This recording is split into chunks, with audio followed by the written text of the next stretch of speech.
ખાલી 2 મિનિટનો ટાઈમ લઈ અંત સુધી સાંભળજો, તમારી પણ આંખો પીની થઈ જશે, કારણ કે આ એક સત્ય ઘટનાની વાત છે અને ખરેખર 2-4 મિત્રોના વિચારોથી એક દુઃખી માણસને કેટલી ખુશી મળી એની આ વાત છે। અને આ મિત્રોએ કરેલું કામ તમને કેવું લાગ્યું કોમેન્ટ ચોક્કસ કરજો અને અન્ય લોકોને પણ શેર કરજો। હવે વાતની શરૂઆત કરીએ તો એક મિત્રના પપ્પાનું લાંબી માંદગી બાદ અવસાન થયું।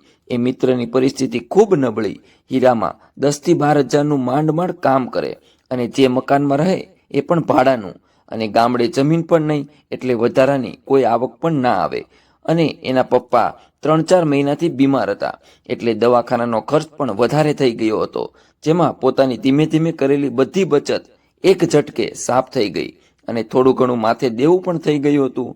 પણ હવે આગળ શું કરવું એનું એને ખૂબ ટેન્શન હતું, અને હવે પપ્પા તો આ દુનિયામાં નથી એટલે બધી જવાબદારી આ મિત્ર ઉપર હતી। મિત્રએ એના પપ્પાનું બેસણું ઘરે જ રાખેલું। બેસણું પત્યા પછી અમે 2-4 મિત્રો ત્યાં જ રોકાણા મોડી રાત સુધી, કારણ કે મિત્રના ચહેરા પર જે ઉદાસી હતી એ અમે સાફ જોઈ શકતા હતા। એટલે અમે મિત્રોએ નક્કી કર્યું કે બેસણું પતી જાય એટલે આપણે એની સાથે વાત કરીએ અને જાણીએ કે આગળની સગવડતા તારી કેમ છે। અમે પૂછવાની શરૂઆત કરીએ ત્યાં જ એ મિત્ર સોધાર આંસુએ રડવા લાગ્યો। અમે દિલાસો આપી એને શાંત પાડ્યો અને કહ્યું, તારે જે પણ તકલીફ હોય તે જણાવ। મિત્રએ માંડીને વાત કરી કે હવે મારા પપ્પાની પાછળ જે કંઈ કરવાનું છે એના મારી પાસે અત્યારે હાલમાં કંઈ સગવડ નથી અને રિવાજ પ્રમાણે તો બધું કરવું જ પડે। ત્યારે અમે બધા મિત્રોએ એક સાથે આ મિત્રને હિંમત આપી અને કહ્યું, તું ઉપાધિ ના કર, અમે બધું સંભાળી લઈશું, અને હા, દાડામાં જે વાસણ આપવાનો રિવાજ છે તે આપણે કાઢી નાખવાનો છે, એટલે હવે તારે પહેલાં તો વાસણ નથી લેવાના, અને લોકોને કે પછી સમાજને જે વાતો કરવી હોય કે કરે, તું તારી સગવડતા પ્રમાણે જ કર, અને દાડો કરવા માટે જે પણ કાંઈ ખર્ચો થશે એમાં અમે બેઠા છીએ, અને દાડામાં પણ શાક રોટલી, ગુંદી ગાંઠિયા અને દાળ ભાત બસ આટલું રાખીશું। પછી અમે બધા મિત્રોએ મળીને દાડાના દિવસે એ મિત્રના ઘરે જેટલા પણ સગા સંબંધી મહેમાન આવ્યા હતા તેમાંથી 2-4 વડીલોને અમે મળ્યા અને અમારા મનની વાત રજૂ કરી। અમારી વાત વડીલોને સારી લાગી એટલે વડીલો અમારી સાથે સહમત થઈ ગયા અને અમને પરમિશન આપી કે તમે બધાને એક જગ્યાએ ભેગા કરી અને આ વાત કરો।